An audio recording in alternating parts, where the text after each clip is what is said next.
Yes, guys, thank you, and welcome to another episode of the Canon Podcast. A new episode, something new that we're trying. We're really delighted to welcome a guest, a friend, even in fact. Will, mate, how are you doing? I am good. How are you, man? I'm happy to be here. Yes, no, I'm very excited to have Will on because it's something that we can kind of talk to and get a little bit nerdy about, a topic that we both love in terms of the youth in general.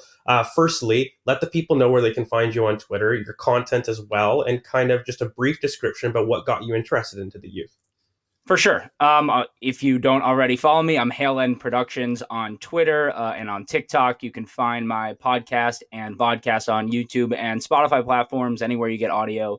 It's called Away from HALE End, covering the youth on the podcast, but also more specifically the academy players out on loan, which I think is really actually kind of my way that I got into following the youth system. Obviously, as you can tell, I'm American. And the loan system to me is just the most brilliant thing in all of sports. And I just, as an Arsenal fan, massive Arsenal fan, I always was just interested in what's going on with our 19-year-olds that are under contract, but not playing for Arsenal and are playing senior football elsewhere. And so that's really why I started my account. I always just found it fascinating. I got into the nitty gritty of it and found that there are some accounts out there that just kind of post stats and whatnot, but I really wanted to dive a little bit deeper and want to have a platform about it. So that's really why I got involved in the youth system and why I cover it so closely and try to inform everyone as much as I can. Yeah, and I think of course we don't have a British accent, so a lot of times that can be like, how do you watch youth games? Sure. Do you do?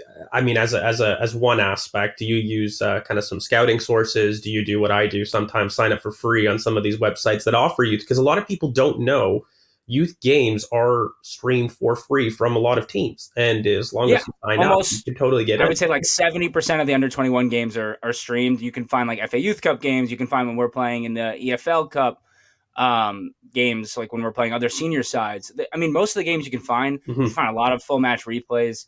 I mean, truthfully, like I illegally stream a lot of matches just if that's what has to be done so I can watch the games. Yeah. I feel like there's some of the like team websites that actually block my access because I'm in the US from watching. Yeah. So then like it's either a VPN or whatever it is. But I mean, I kind of do whatever I can to figure out if I can watch it. Yeah. But there is more access than people realize. You just have to actually make the effort. And I know people don't want to make the effort. So that's why you and I kind of put our thoughts together for them to read. Absolutely. And then you develop a niche, but for yourself, I guess. So we're looking at youth, right, as a philosophy. And I always normally categorize youth into a couple different pillars, right? You've got your physical youth. So what do I mean by that? They're monsters that, essentially exert their dominance throughout the age groups because of how physically developed they are. And then normally you get them lacking certain technical skills or maybe some mental skills that they may have to get out of trouble because they can just overpower kids. Then you've got the other spectrum, which are just so technical. They're so technically advanced that they then sometimes struggle when they go and reach up higher age groups because then they've been solving technical skills at their own age group that then they're not able to solve physically. And then finally, mental.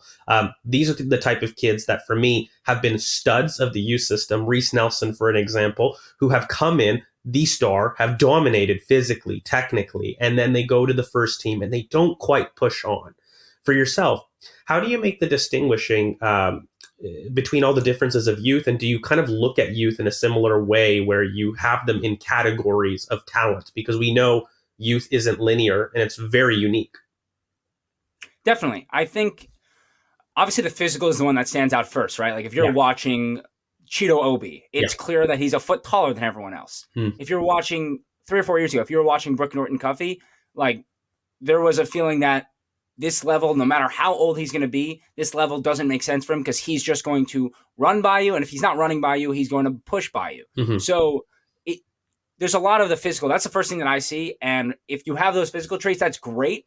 But if you can apply them in the right ways and not just rely on them, that's how I can judge that player. If we're talking technical, I think Hale End is so specific because you don't make it at Hale End if you don't have technical skills. And if you Yeah. listen or if you read or watch what any of these young kids say when, Arsenal often does profiles on them or they're whatever, some of them show up on podcasts every once in a while.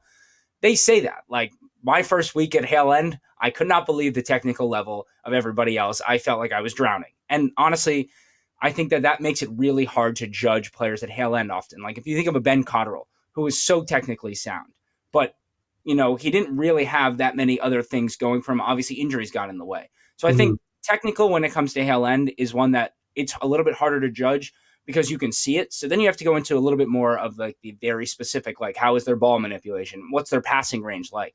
Do they have too much positional bias in order to actually excel in the roles that they're playing in? And Mhm. then can they adjust to a different position in which those biases won't get in their way? And then the mental. I think the mental is the hardest one, obviously, because number one, they're kids and there isn't that much access to their speak, and obviously coaches aren't going to be like this kid's doesn't show up to practice. Like think about Miguel Aziz, right? I Mhm. don't think anybody knew until probably even during his Portsmouth loan. I don't feel like it was clear that didn't go well because of his kind of his bad attitude, let's call it. But now it's clear. So I think mental. Obviously, the Inside Hale End documentary helped a little bit to see into that, and sometimes you can just tell when you watch a player for 90 minutes, if they never put their head down, if they always keep running, you can kind of tell, and that they have the mental side of the game. But that is definitely to me the hardest one to judge, and you really need a bigger sample size than just a few clips here and there. Absolutely. And I mean, you kind of do a collective effort. I mean, I know for myself, I have this mental profile when I scout personally, for example. So I look at things like it's very difficult to find out whether or not a player has leadership. But for example, I look at an attacking midfielder. Are you brave to play between the lines when you're being pressured? When you've got a team that's on top of you that has been in a press, has been in your half for majority of the half, are you brave enough to play that between the line pass, or do you For pass sure, off responsibility?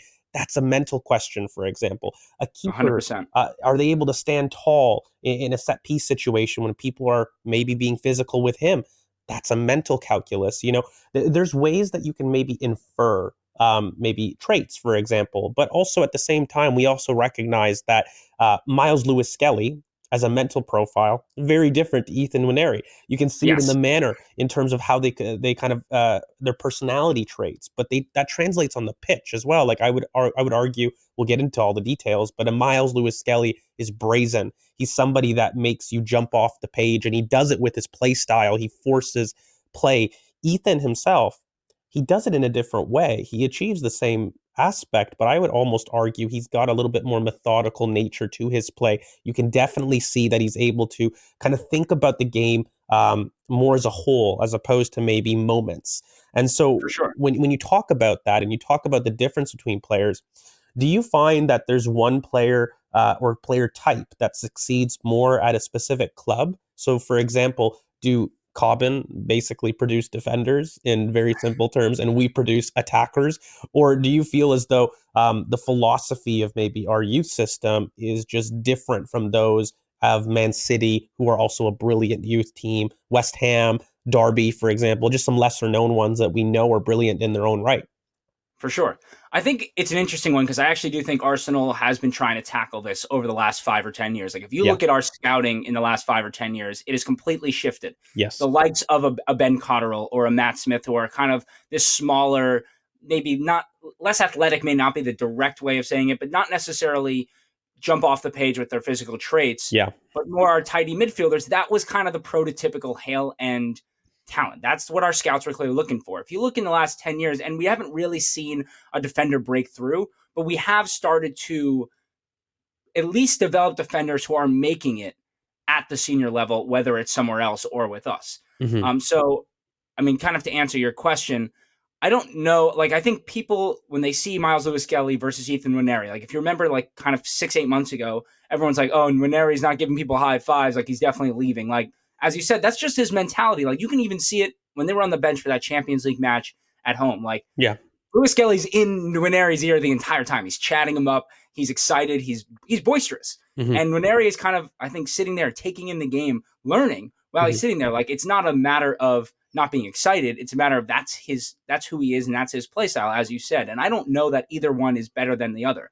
I think Yeah. Miles Lewis Kelly, there's a lot of great things about being that rambunctious midfielder, but he's also going to have to learn about being calm on the ball, about having some ability to dictate the tempo of a game by just playing a sideways pass when he needs to. I think like that is what makes such a great midfielder is that you have all these different mental traits. And Yeah. Ranieri in the same light, like he's going to have to learn. when he needs to take over a game and be the guy who does that. And he actually does do that. He did that in the FA Youth Cup just a week ago when he scored 5 goals in the second half. Yeah. Like, I think it's too mental profiles are, as I was saying, are such a hard one to really pinpoint, because unless you know the person, you only know how their mentality is on the pitch. And that is important, but to also know the person is very important. And I think we saw that with Bukayo Saka, who he looked like a very humble kid when he first, and he's very humble, let's just be clear. But when he first came onto the pitch in that Europa League match, like, you could tell this was kind of a humble kid who was so happy to be there. But he's also learned the trade of, I'm going to come in and take over this game at this moment because Arsenal need me to drag us back and win these 3 points. And so I think how a player speaks and how they play combine to make the player as a whole. Absolutely. And we'll maybe transition kind of less broadly on youth stuff and get into Arsenal. Hale End. I mean, we experienced a huge change when Per Mertesacker led the change, as along with Marcus Lucassen, who people may not know, that set the kind of initial philosophy, our pillars of youth, and defining an Arsenal way of playing. Sure. How do you see the general structures of kind of the Hale End Academy now? And how have we upheld those kind of pillars in terms of producing youth talents? Because I think that that's a big issue that some of the top teams that have struggled to employ youth haven't done. It might sound stupid, but you need key KPIs or key performance indicators for a successful youth setup. And the most successful youth setups have a consistent way of playing across their age groups. And that's been a real push that at least For Per sure. has headed. So what did you make of the way he did it, how he did it? Well, I think you just said it right there, right? Like, the entirety of the academy is basically built to run like a mini Arsenal in its own Mhm. right, right? Like, you have responsibilities as a player, you have responsibilities as a person, and you're going to play the Arsenal way. And I think a lot of people get worried about, like, for example, when we didn't do great in the youth league here in the Champions League's youth session this past year. Last year, we had a second half. We had a very tough time in the under 21s. That's because we're trying to teach 16, 17, 18 year olds to play a very complex system so that when they are ready to join the first team as their singular players, they can actually fill a role, right? And I Mhm. think there are positives and negatives to the way the Hale End used to be. I think, in the days of Arsene Wenger, these players were all kind of free flowing in their own right. We didn't produce defenders. We really produced a bunch of free flowing players. And Wenger brought them in and he was like, okay, you're an attacking midfielder. Come play left back for a week. Like, that was great in its own right. And we made some great players out of it. But I actually don't think modern football suits that anymore. Everything is about very specific roles. You need to fill a very specific portion of the pitch and do your job there. And I think Hale End has really started to teach that. You talk about the pillars, obviously. I think it's clear. I can't speak necessarily to all the other academies and how they teach this, but it's clear that schooling and becoming the right kind of person is a very important part of being a member of Hale End and continuing through the ranks at the academy. And I think in a day when mental health in sports is such an important aspect and something that's spoken about so much, making sure that a player isn't just a player, and I don't mean to single out specific academies, but I think we've seen it a little bit at Manchester United with their academy and having some problems with certain youth players, not just one, who have, not necessarily, went on to be excellent footballers or people. I think you can learn a lot from that. And I think Per Mertesacker, they don't call him the big friendly giant for no reason. I think, that was kind of a great hiring, and he's brought in great people. I mean, the likes of, even Betsy before Mehmet Ali, Jack Wilshere coming in and teaching the 18s. I mean, you hear what these kids talk about learning from Jack Wilshere. It's like they're learning from Superman himself. Like, that is the prototypical person they want to be as a Hale Ender. And it's just, I mean, it's so fun as a fan too, to hear that there's so much joy in the academy at a time like this. Yeah, and I love how clinical we've been in appointments, right? Like, you mentioned Kevin Betsy, who I thought was amazing, along with Dan Machichi, who we poached from the England kind of youth Yeah. setup previously. There was there was a targeting done there. And I think that Arsenal have become almost a platform because both of those people have gone on to have really successful careers within a step up beyond the academy. They've gone, and the reason that they left was because they had better offers at jobs elsewhere in terms of actually starting their coaching career. So when we talk about the youth setup, I think it's really important that Arsenal have platformed themselves to become not just a station for youth, but a station for coaches. We talk about Jack Wilshere. Look, it's amazing to have a coaching player return to become that was such a big fabric of your club.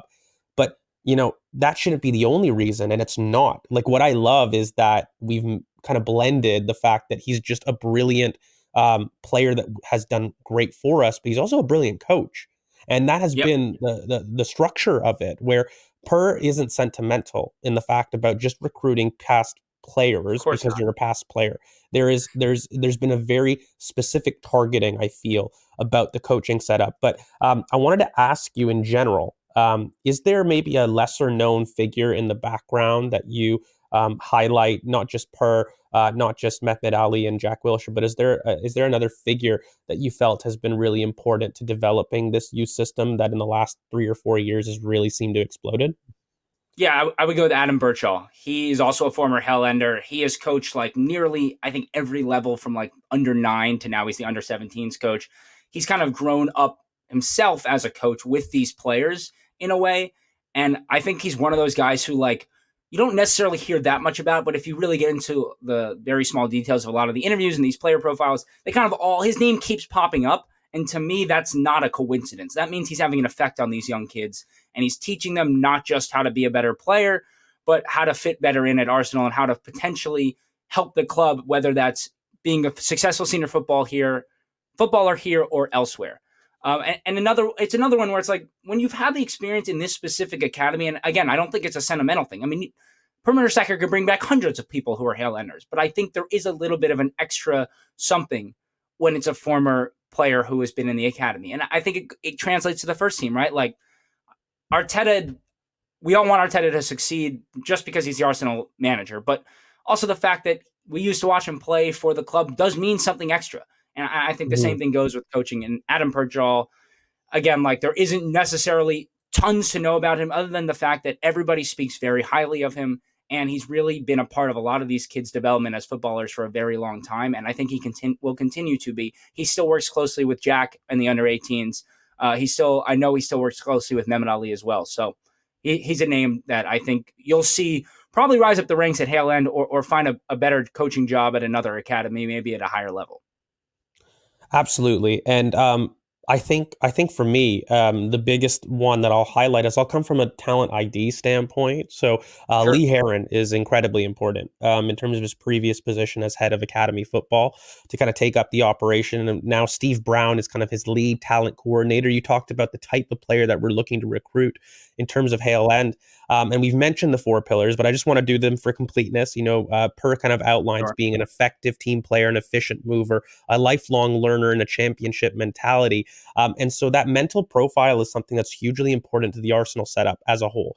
It's something that they've clearly identified because, I feel like when you look at the desire for certain players and making it or not, you can have all the talent in the world. And I'm looking at Malcolm Ebiue as a perfect example as this. We've heard his name back in the Wenger days. He was propped up in the Adidas adverts, and now he's still an incredibly talented player, but he's what? He's Yeah. in Crystal Palace's team, barely getting an effect. And he was the next big thing. So how do you ensure that you find somebody that's able to maximize their talent? Well, you make sure you've got a clear framework, that you're looking at different criteria that aren't just technical, that aren't just physical, and making sure that you've got a really rounded prospect as a whole. And I think that from a talent ID perspective, ever since COVID, there was a lot of government guideline changes when you look at Brexit that make it really Yep. difficult for talent ID across different areas.